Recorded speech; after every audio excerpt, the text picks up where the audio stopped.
Welcome to the Risk Insights section of the Cloud Adoption Framework Secure Methodology. My name is Mark Simos. I'm lead cybersecurity architect for Microsoft. Sarah? Hello, everybody. My name is Sarah Armstrong-Smith, and I'm one of the chief security advisors in Europe. Cool. So let's get started. So when we take a look at a security program and how it should be interacting with the business at a senior level, the security integration component addresses a little bit more of a deeper within the organization at sort of the operations and director and manager and individual contributor level. But focusing at should senior leadership be interacting with a larger organization, the two key areas that need to be addressed are really around the business priorities of the organization and the risk to it. So we thought we'd start with a little bit about how risk is managed within an organization so we can tie those concepts in. Anything to add, Sarah? Yeah, I think it's really important. What we're really referring to here is that cybersecurity doesn't exist on its own, and no longer are we just talking about cyber risk. What we're looking at, what's the context of cybersecurity in relation to the overarching business risk, and also who's accountable for that risk. And there's a difference between that level of accountability and also that level of responsibility.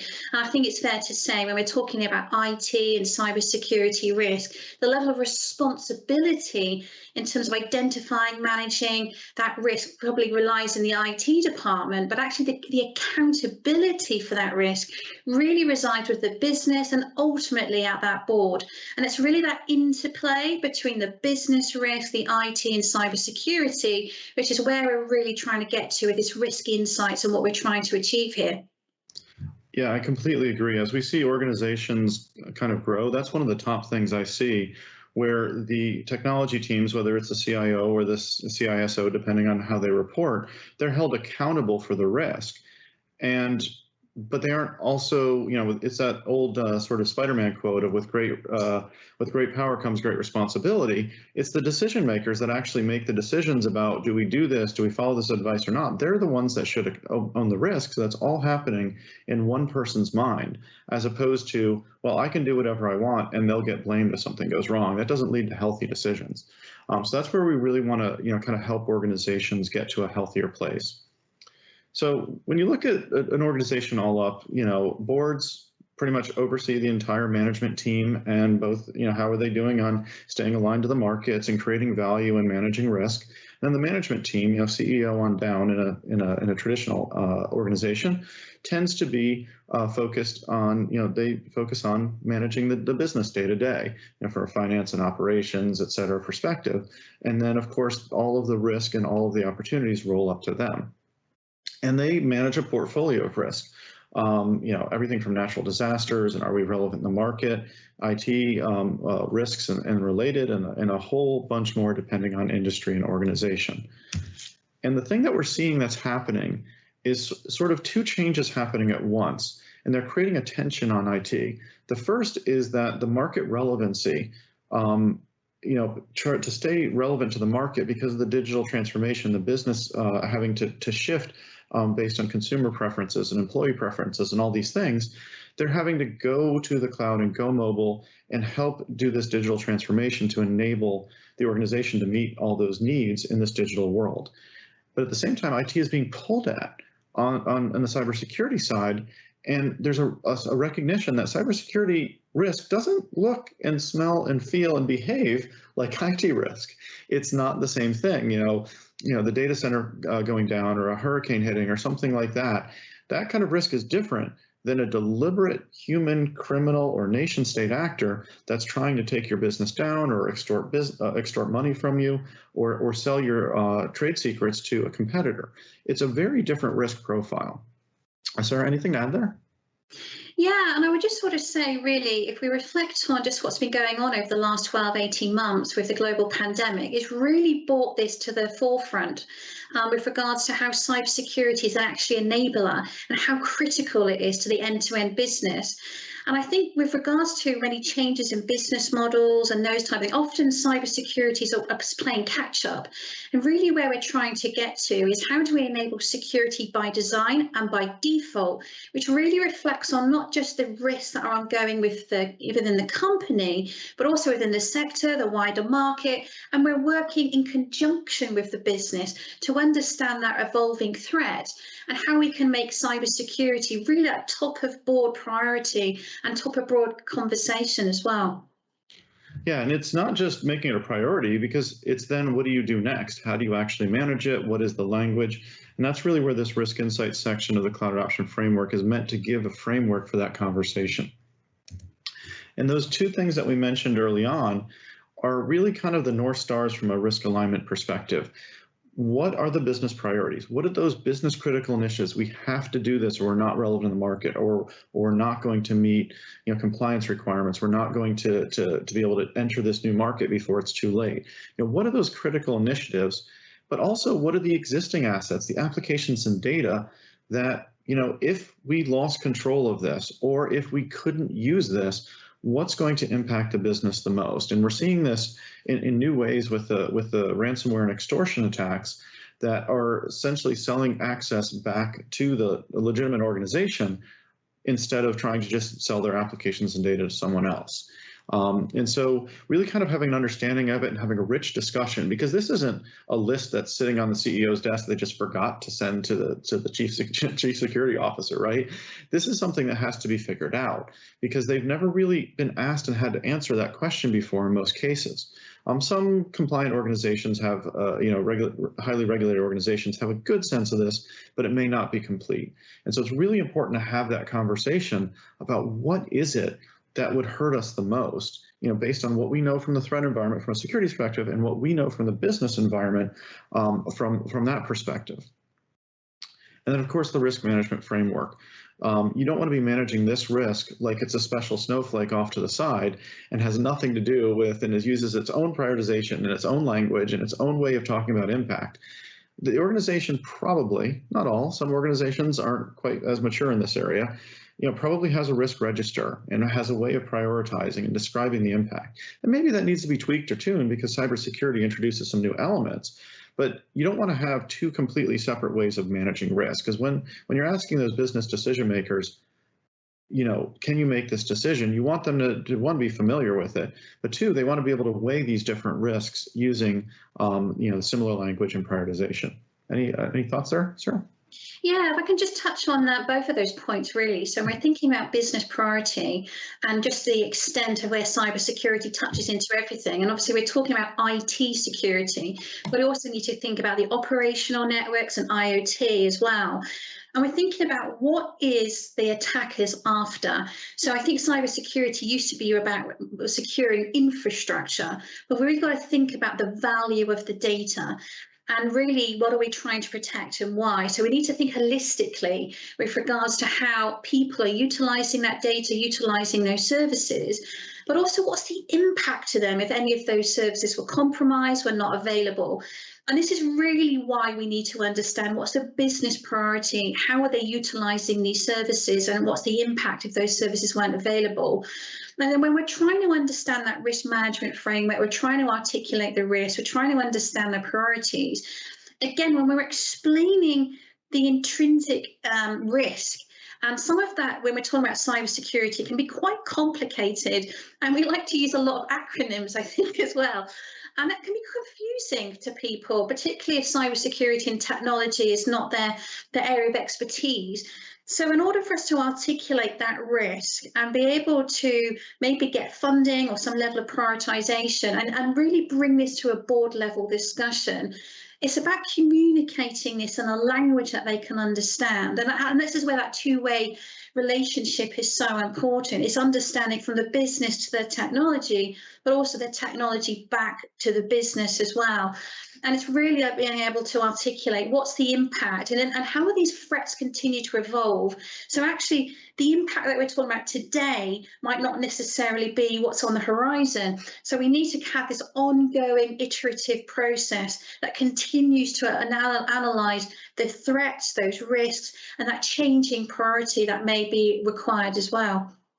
Oh, and these are tricky conversations too, because you highlighted something that reminded me that it's so important to recognize that, especially if you have a technical background and you're sort of new to risk. There's a great, I think it was Niels Bohr, I can't remember who quoted it, but predicting the future, prediction is notoriously difficult, especially about the future, right? And risk is really about that. It's like, what could go wrong in the future?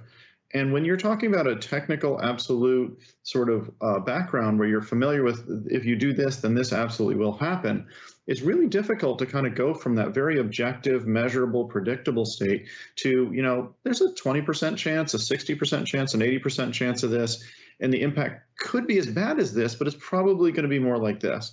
And so these are really rich, interesting conversations with mutual learning as these two different backgrounds, from a business versus a security and technical perspective come together. There's a lot of value that's created when you do this. But don't expect it to be easy. And here's the form, fill it out, done. I would just add to that as well, Mark, that when we think about risk, we always talk about something that may happen.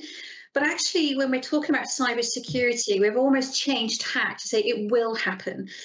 So we have to assume compromise. So when we're talking about risk, and as you say, that probability and impact, we have to assume that this is going to happen. And therefore, the reality of that risk actually coming to fruition, what does that actually mean? What do we do about it? So it's really just changing the emphasis from that may to will. And it really just brings, again, cybersecurity risk to the forefront of this discussion. Yeah, and it challenges us to be better security professionals, because we're not going from an absolute of everything's perfectly secure and what could possibly go wrong. It's something's going to go wrong. What's the most likely thing that's going to happen, and what's the most likely impact of that? And it forces us into new paths of thinking that are very healthy to sort of really connect with the business and understand, well, if they did this, it really wouldn't matter, or they wouldn't make any money on this, so they're probably not going to do that. And it really has a much richer, more interesting discussion. So I think it would probably be helpful to just set a baseline of the kind of attackers and the kinds of attacks that organizations are actually going to see. So let's start by just talking about legitimate organizations, right? Legitimate organizations, you have profit-driven businesses, many of which have, like Microsoft, a very strong sense of mission. But ultimately, at the end of the day, what they're held accountable for is simply profit or shareholder value in the parlance of senior executives. And then you have governments, which are somewhat driven by money and economic security, local industry, et cetera, but they also have national security goals and other political goals that influence. And so these legitimate organizations kind of have a mix of money and mission, right? And then you have nonprofits that are pretty much mission driven and have to keep the lights on, but ultimately every dollar, every penny,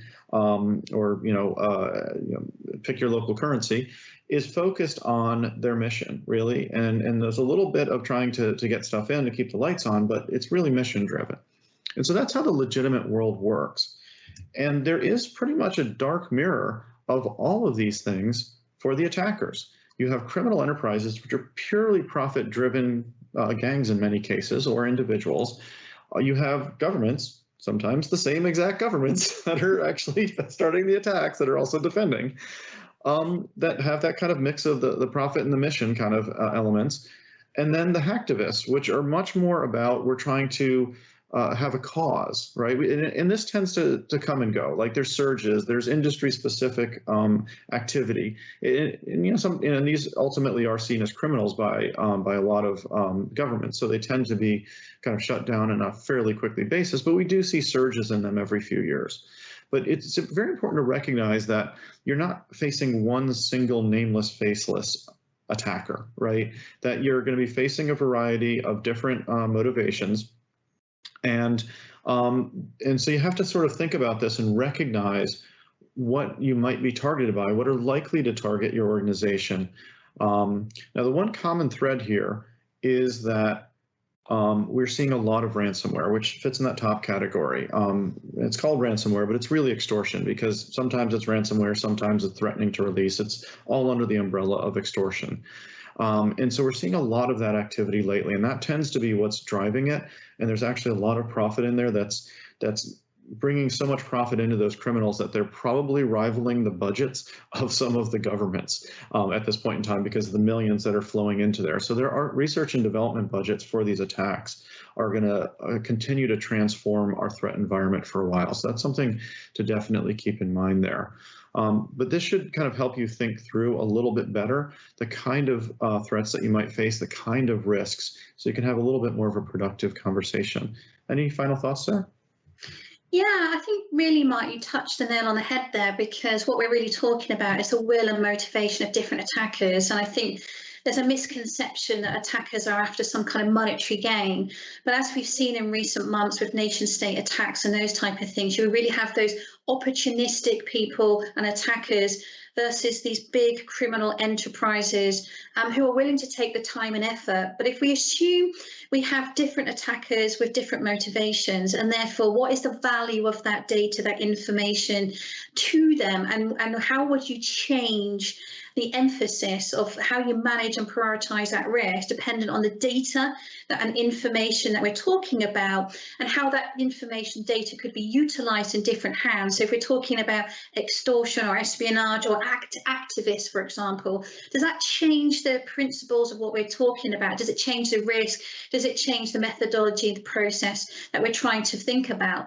And potentially we have to think about all of them as well, because that just may reflect on our policies and the way that we manage things. But ultimately, as we sort of said, we're really dealing with an array of different threat actors and from different countries and from different perspectives as well. Now, that probably arguably complicates the risk somewhat, but it's something to bear in mind, exactly as you said, Mark. Yeah, and the last two things before we close out is there is a rich dark set of markets, right, where they buy and sell username password pairs. And sometimes the governments buy from these criminals because there's a specialized economy. Some of them, they just compromise a company and then they resell access to somebody else. Some of them sell tools to others. The ransomware stuff that we're seeing, they have an affiliate model, where essentially the author of the toolkit gets a cut of all of the ransomware stuff that comes in. So we're starting to, we see this really, really rich economy where sometimes the back-end tools and techniques get intermixed between these. So it's really important to focus on the motivations and use that to drive your discussions as you're talking about what would be the risk to the business. You say that we have this and this is the most valuable thing. It could cost us billions of dollars if we lose these unpatented trade secrets or something else that we've got. So let's think about who would target those. Who would even know that exists? And of course, as you go through and find those sensitive assets, sometimes you don't even want all of your employees to know they exist. And so you may want to keep that information itself sensitive. But these are the kind of conversations that you need to have as you're having these really rich risk insight conversations. And so with that, this has been the Risk Insights section of the Cloud Adoption Framework Secure Methodology. Thank you very much. Thank you.